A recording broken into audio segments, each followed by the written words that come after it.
जय श्री माता जी। जय श्री माता जी। विश्व के समस्त संत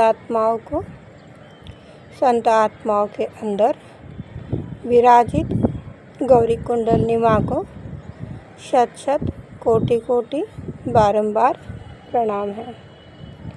जय श्री माता जी। एक सहजी का सवाल आया है, सामूहिकता किसे कहते हैं और मुझे वाइब्रेशंस की अनुभूति नहीं हो रही है। सामूहिकता दो तरह की है, एक आंतरिक सामूहिकता, दूसरी बाहरी सामूहिकता। बाहरी सामूहिकता में जब कोई रियलाइजेशन लेता है नया और अपने गांव की नज़दीकी सेंटर में जाकर के सहयोग के प्रति समस्त ज्ञान अर्जन करता है, वह बाहरी सामूहिकता है। आंतरिक सामूहिकता जिसे 3 नाड़ी 7 चक्र एकत्रित होते हैं, उस स्थान को आंतरिक सामूहिकता कहते हैं। हमारे जो यह 2 हाथ हैं, यह भी अपने आप में बहुत बड़ी सामूहिकता है। सामूहिकता से जुड़ने हेतु आंतरिक सामूहिकता से जुड़ने हेतु हमारी यह जो अंगूठे के बगल वाली फिंगर है, इसे इंडेक्स फिंगर कहते हैं। यह विशुद्धि की फिंगर है। इस विशुद्धि के फिंगर को यदि हम कानों में इस तरह से डालकर आकाश की ओर देखते हुए गर्दन को पीछे की ओर मोड़ते हैं और 16 बार अल्लाहू अकबर का मंत्र लेते हैं, तो हम आंतरिक सामूहिकता से जुड़ जाते हैं।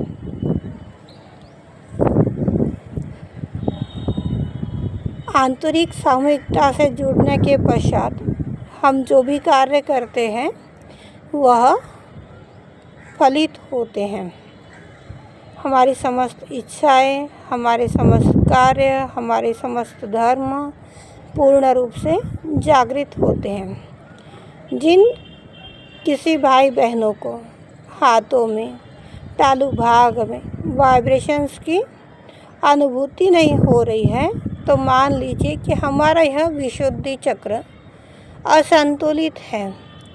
यह विशुद्धि चक्र गलत सुनने से, गलत देखने से, गलत कहने से, गलत का साथ देने से असंतुलित होती है। हम सत्य के साम्राज्य के अधिकारी हैं।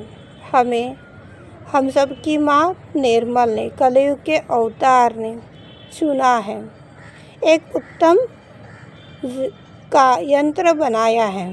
उनका यंत्र बन करके उनके जिम्मेदारियों पर उतरना, यह एक अच्छे सहयोगी की, आदिशक्ति के बालक की जिम्मेदारी बनती है। बाहरी सामूहिकता के बारे में श्री माँ ने आप लोगों से जो भी ज्ञान बताया है, इसमें जाने अनजाने यदि कोई कमतरता लग रही हो, कोई संदेह लग रहा हो, तो अपने जवाब कमेंट्स के रूप में ज़रूर दीजिएगा। आंतरिक सामूहिकता जो 2 नाड़ी 7 चक्र जहाँ पर एकत्रित होते हैं, उसे आंतरिक सामूहिकता कहते हैं। आंतरिक सामूहिकता से हमें जुड़ने हेतु सर्वप्रथम आत्मिक शांति में स्थापित होकर के हमारी कुंडलिनी को, हमारी आत्मा को, आवाज़ को अनुभव करना होता है। जो हम फील कर रहे हैं, जो कुंडलिनी हमें बता रही है, जो हमारा हृदय हमें बोल रहा है, वह है सत्य। चित्त जो है वह हमारा राइट नाभि चक्र में होता है। जब हमारा सत्य और चित्त एक हो जाता है तब हम सहस्त्रार में स्थापित हो जाते हैं। सत्य और चित्त जब हमारा एक रूप है फिर भी हमें यदि सहस्त्रार में अनुभूति नहीं हो रही है तो इसलिए हम इस तरह से सहस्त्रार को टैप कर सकते हैं। टैप करते हुए हमारे हाथों के बीच में और सहस्त्रार के बीच में जो अंतर रहता है इसमें हमें क्या अनुभूति हो रही है यह फील करना होता है। जब हमें यहाँ से ठंड वाइब्रेशंस की अनुभूति आने लग जाए तो मान लीजिए कि हम आंतरिक सामूहिकता से जुड़ गए हैं। आंतरिक सामूहिकता से जुड़ने के पश्चात हम सभी को विराट की सामूहिकता से एकरूप होना पड़ता है।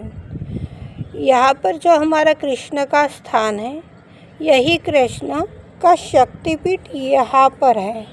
यदि हम ये इंडेक्स फिंगर से यहाँ पर इसे क्लॉकवाइज घुमा घुमा करके इस शक्ति को जागृत करते हैं तो हम विराट की सामूहिकता से जुड़ जाते हैं। विराट की सामूहिकता से जुड़ने के तत्पश्चात हम घर में बैठ कर के भी वह सामूहिकता का आनंद ले सकते हैं। हमें अपना चित्त हमारी कुंडलनी पर, हमारी आत्मा पर हमें रखना होता है। आशा करती हूँ वीडियो आपको अच्छी लगी होगी, महत्वपूर्ण लगी होगी। जय श्री माता जी। जय श्री माता जी।